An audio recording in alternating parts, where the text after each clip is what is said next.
of Quook. A king once died, as kings are apt to do, being as liable to shortness of breath as other mortals. It was high time this king abandoned his earth life, for he had lived in a sadly extravagant manner, and his subjects could spare him without the slightest inconvenience. His father had left him a full treasury, both money and jewels being in abundance. But the foolish king just deceased had squandered every penny in riotous living. He had then taxed his subjects until most of them became paupers, and this money vanished in more riotous living. Next, he sold all the grand old furniture in the palace, all the silver and gold plate and bric-a-brac, all the rich carpets and furnishings, and even his own kingly wardrobe, reserving only a soiled and moth-eaten ermine robe to fold over his threadbare raiment. And he spent the money in further riotous living. Don't ask me to explain what riotous living is. I only know from hearsay that it is an excellent way to get rid of money. And so this spendthrift king found it. He now picked all the magnificent jewels from this kingly crown and from the round ball on the top of his scepter, and sold them and spent the money. Riotous living, of course. But at last he was at the end of his resources. He couldn't sell the crown itself, because no one but the king had the right to wear it. Neither could he sell the royal palace, because only the king had the right to live there. So, finally, he found himself reduced to a bare palace, containing only a big mahogany bedstead that he slept in, a small stool on which he sat to pull off his shoes, and the moth-eaten ermine robe. In this strait, he was reduced to the necessity of borrowing an occasional dime from his chief counselor, with which to buy a ham sandwich. And the chief counselor hadn't many dimes. One who counseled his king so foolishly was likely to ruin his own prospects as well. So the king, having nothing more to live for, died suddenly and left a 10-year-old son to inherit the dismantled kingdom, the moth-eaten robe, and the jewel-stripped crown. No one envied the child, who had scarcely been thought of until he became king himself. Then he was recognized as a personage of some importance, and the politicians and hangers-on, headed by the chief counselor of the kingdom, held a meeting to determine what could be done for him. These folk had helped the old king to live riotously while his money lasted, and now they were poor and too proud to work. So they tried to think of a plan that would bring more money into the little king's treasury, where it would be handy for them to help themselves. After the meeting was over, the chief counselor came to the young king, who was playing peg-top in the courtyard, and said, "Your Majesty, we have thought of a way to restore your kingdom to its former power and magnificence." "All right," replied His Majesty carelessly. How will you do it? By marrying you to a lady of great wealth, replied the counselor. Marrying me, cried the king. Why, I am only 10 years old. I know it is to be regretted, but your majesty will grow older, and the affairs of the kingdom demand that you marry a wife. Can't I marry a mother instead? Asked the poor little king, who had lost his mother when a baby. Certainly not, declared the counselor. To marry a mother would be illegal. To marry a wife is right and proper. Can't you marry her yourself? Inquired his majesty, aiming his peg-top at the chief counselor's toe and laughing to see how he jumped to escape it. Let me explain, said the other. You haven't a penny in the world, but you have a kingdom. There are many rich women who would be glad to give their wealth in exchange for a queen's coronet, even if the king is but a child. So we have decided to advertise that the one who bids the highest shall become the Queen of Quook. If I must marry at all, said the king, after a moment's thought, I prefer to marry Nyana, the armorer's daughter. She is too poor, replied the counselor. Her teeth are pearls, her eyes are amethysts, and her hair is gold, declared the little king. True, your majesty, but consider that your wife's wealth must be used. How would Nyana look after you have pulled her teeth of pearls, plucked out her amethyst eyes, and shaved her golden head? The boy shuddered. Have your own way, he said despairingly. Only let the lady be as dainty as possible and a good playfellow. We shall do our best, returned the chief counselor, and went away to advertise throughout the neighboring kingdoms for a wife for the boy king of Quook. There were so many applicants for the privilege of marrying the little king that it was decided to put him up at auction in order that the largest possible sum of money should be brought into the kingdom. So, on the day appointed, the ladies gathered at the palace from all the surrounding kingdoms, from Bilkun, Mulgravia, Junkum, and even as far away as the Republic of Macveld.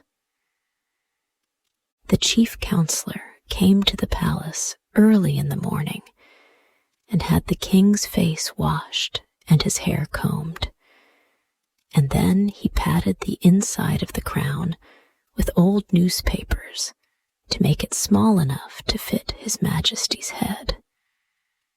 It was a sorry-looking crown, having many big and little holes in it where the jewels had once been, and it had been neglected and knocked around until it was quite battered and tarnished.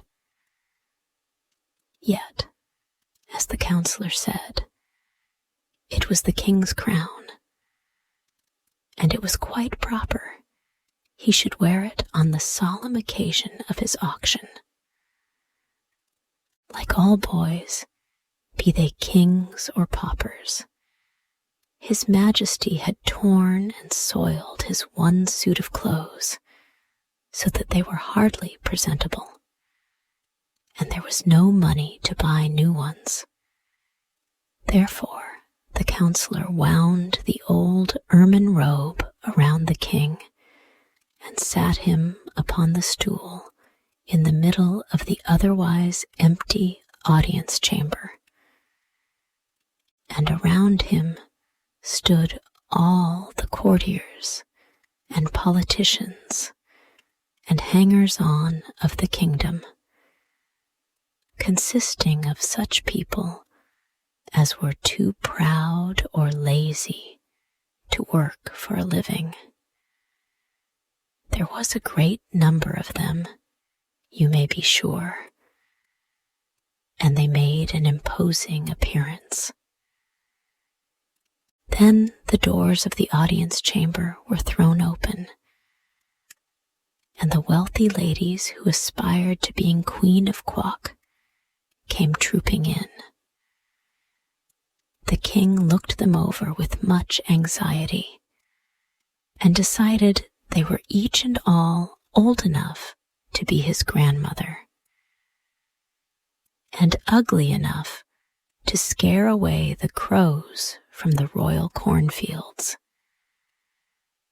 After which, he lost interest in them. But the rich ladies never looked at the poor little king squatting upon his stool. They gathered at once about the chief counselor, who acted as auctioneer. "How much am I offered for the coronet of the Queen of Quook?" asked the counselor in a loud voice. "Where is the coronet?" inquired a fussy old lady who had just buried her 9th husband and was worth several millions. "There isn't any coronet at present," explained the chief counselor, "but whoever bids highest will have the right to wear one, and she can then buy it." "Oh," said the fussy old lady, "I see." Then she added, "I'll bid $14. $14,000, cried a sour-looking woman who was thin and tall and had wrinkles all over her skin. Like a frosted apple, the king thought. The bidding now became fast and furious, and the poverty-stricken courtiers brightened up as the sum began to mount into the millions. "He'll bring us a very pretty fortune, after all," whispered one to his comrade, "and then we shall have the pleasure of helping him spend it." The king began to be anxious. All the women who looked at all kind-hearted or pleasant had stopped bidding for lack of money, and the slender old dame with the wrinkles seemed determined to get the coronet at any price, and with it the boy husband. This ancient creature finally became so excited that her wig got crosswise of her head, and her false teeth kept slipping out, which horrified the little king greatly. But she would not give up. At last, the chief counselor ended the auction by crying out, "Sold to Mary Ann Brodzinski de la Porcus for $3,900,624.16." And the sour-looking old woman paid the money in cash and on the spot, which proves this is a fairy story. The king was so disturbed at the thought that he must marry this hideous creature that he began to wail and weep, whereupon the woman boxed his ears soundly. But the counselor reproved her for punishing her future husband in public, saying, You are not married yet. Wait until tomorrow, after the wedding takes place. Then you can abuse him as much as you wish. But at present, we prefer to have people think this is a love match." The poor king slept but little that night, so filled was he with terror of his future wife. Nor could he get the idea out of his head that he preferred to marry the armorer's daughter, who was about his own age. He tossed and tumbled around upon his hard bed until the moonlight came in at the window and lay like a great white sheet upon the bare floor. Finally, in turning over for the 100th time, his hand struck against a secret spring in the headboard of the big mahogany bedstead, and at once, with a sharp click, a panel flew open. The noise caused the king to look up, and seeing the open panel, he stood upon tiptoe, and reaching within, drew out a folded paper. It had several leaves fastened together like a book, and upon the first page was written, "When the king is in trouble, this leaf he must double, and set it on fire to obtain his desire." This was not very good poetry, but when the king had spelled it out in the moonlight, he was filled with joy.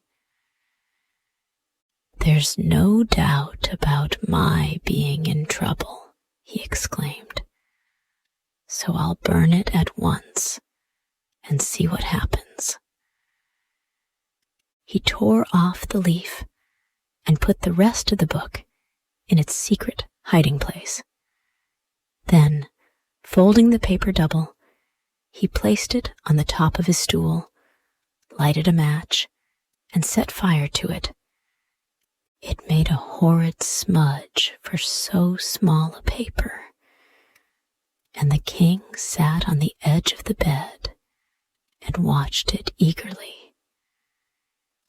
When the smoke cleared away, he was surprised to see, sitting upon the stool, a round little man, who, with folded arms and crossed legs, sat calmly facing the king and smoking a black briarwood pipe.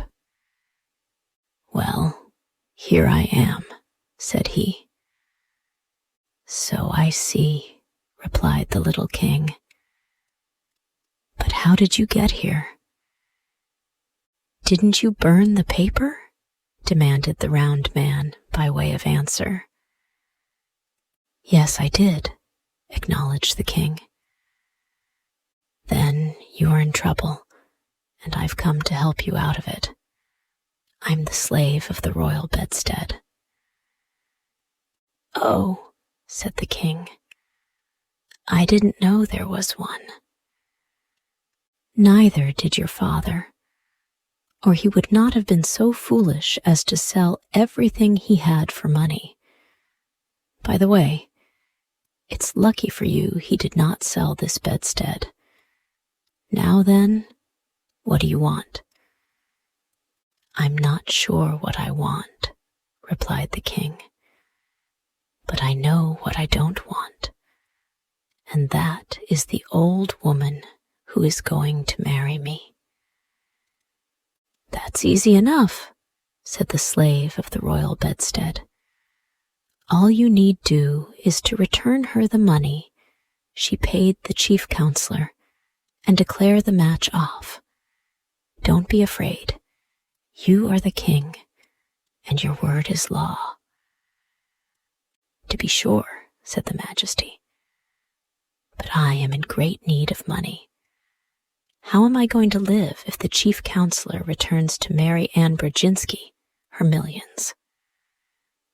"Phoo!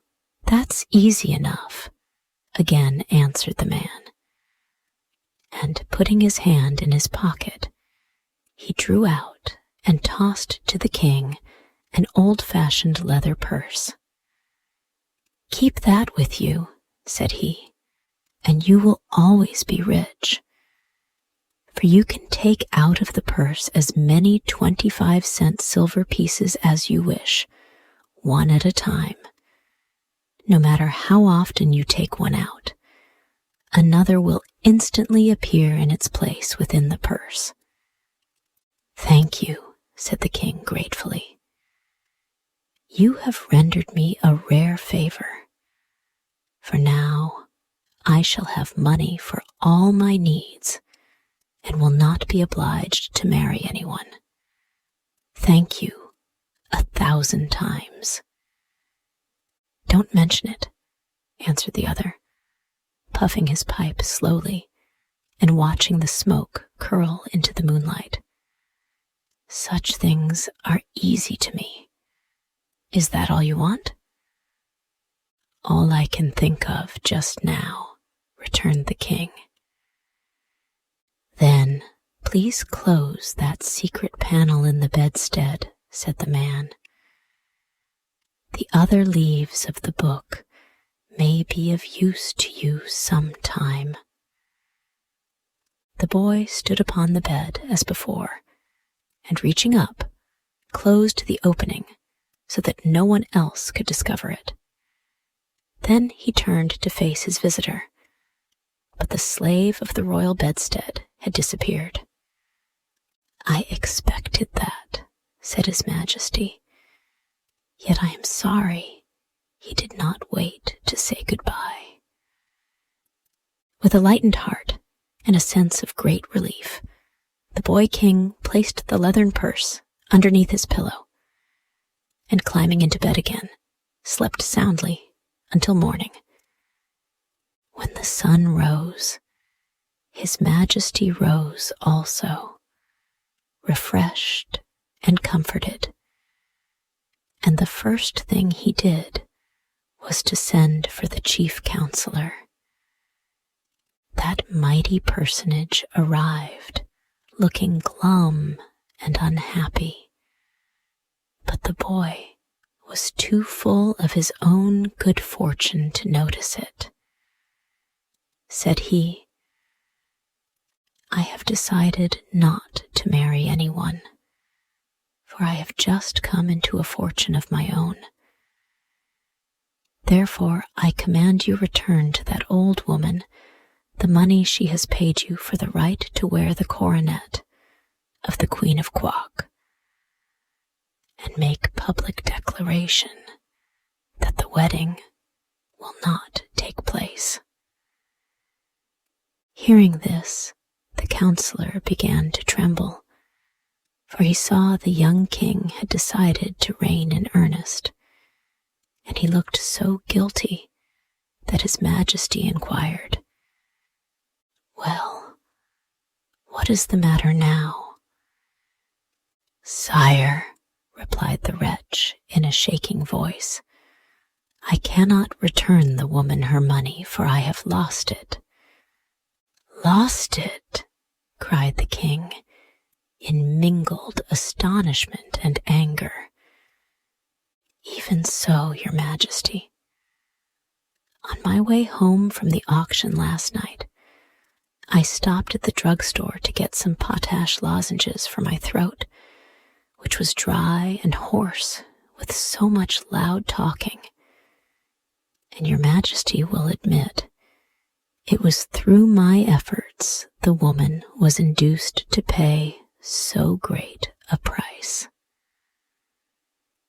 Well, going into the drugstore, I carelessly left the package of money lying on the seat of my carriage, and when I came out again, it was gone, nor was the thief anywhere to be seen.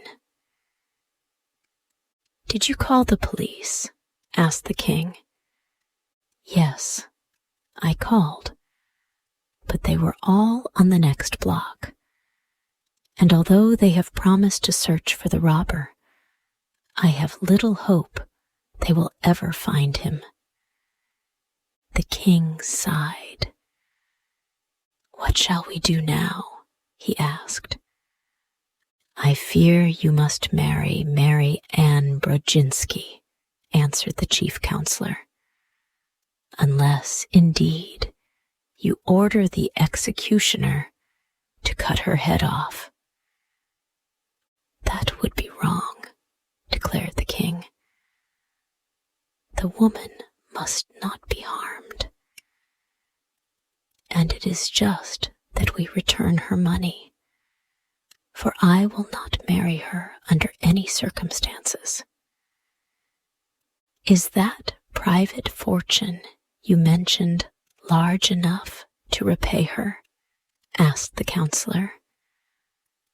"Why, yes," said the king thoughtfully, "but it will take some time to do it, and that shall be your task. Call the woman here." The counselor went in search of Mary Ann, who, when she heard she was not to become a queen, but would receive her money back, flew into a violent passion and boxed the chief counselor's ears so viciously that they stung for nearly an hour. But she followed him into the king's audience chamber, where she demanded her money in a loud voice, claiming as well the interest due upon it overnight. "The counselor has lost your money," said the boy king, "but he shall pay you every penny out of my own private purse. I fear, however, you will be obliged to take it in small change."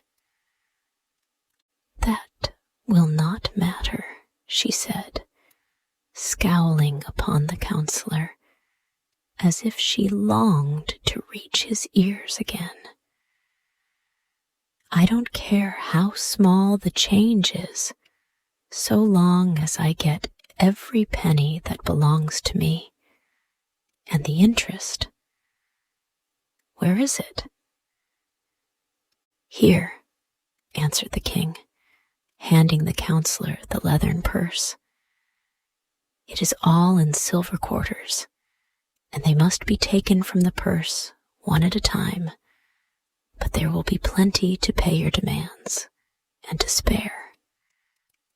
So, there being no chairs, the counselor sat down upon the floor in one corner and began counting out silver 25-cent pieces from the purse, one by one. And the old woman sat upon the floor opposite him and took each piece of money from his hand. It was a large sum, $3,900,624.16, and it takes 4 times as many 25-cent pieces as it would dollars to make up the amount. The king left them sitting there and went to school, and often thereafter he came to the counselor and interrupted him long enough to get from the purse what money he needed to reign in a proper and dignified manner.